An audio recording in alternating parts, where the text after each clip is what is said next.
Hi, my name is Ivan. I'm a plastic surgeon and today I'm going to talk about hypertrophic scars.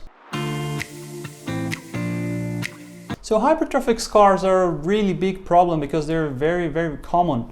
So you probably know someone or probably yourself had a hypertrophic scar. It's very common for for women who do C-section to have hypertrophic scar.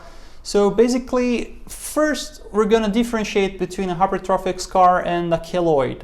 So what is the difference? Basically, hypertrophic scars is the fibroblast, the cell that's in our skin that produces collagen. It gets a little carried away, starts producing a little bit more of collagen, and the scar becomes elevated, becomes red, sometimes it itches a lot.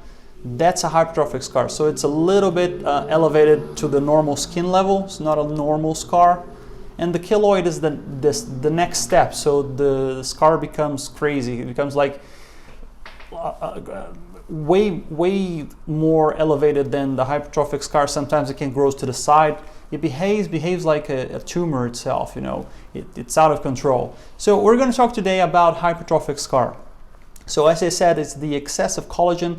The fibroblast produces too much collagen, and that's the cause of it. We don't really know why it happens.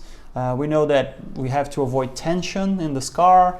We know that we have to avoid infection, but apart from that, there's not really much we can do to avoid it, to prevent it. So it has much more to do with the way your body heals than the way our stitches are done. So most of them occur on the upper side of the body, above the diaphragm. So they're a lot common in the shoulder, upper back, in the chest area, and because of the number of the C-sections, it's very common also in the C-section area because there's a lot of C-sections. But most of them occur above the diaphragm. It's much more common in Asian descendant people and African descendant people. It can happen also with white descendant people, but more frequent with Asian and African descendant people. So basically, what is the treatment? Can we just remove it out with surgery? No, it's not a big idea because what it causes is the cut itself. It's the surgery or the cut that you've done accidentally. So it's not a good idea just to remove it. So what we can do is use a silicone pad on top of the scar. It will help prevent it. First of all, there's no definitive treatment for it. So the silicone pad, you just use it as much as you can. It will help prevent it.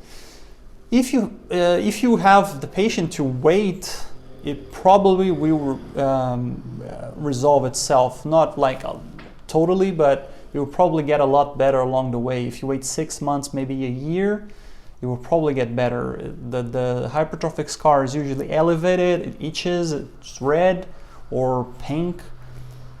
If you wait 6 months, you see that you start to itch a lot less, you will get smaller, start to flatten out to the level of the skin, and eventually it will become almost like a normal scar. So a lot of people don't want to wait this time, and they come here and they say there's nothing, absolutely nothing we can do. Yes, there is. We can inject steroids. We put steroids with lidocaine, so an anesthetic.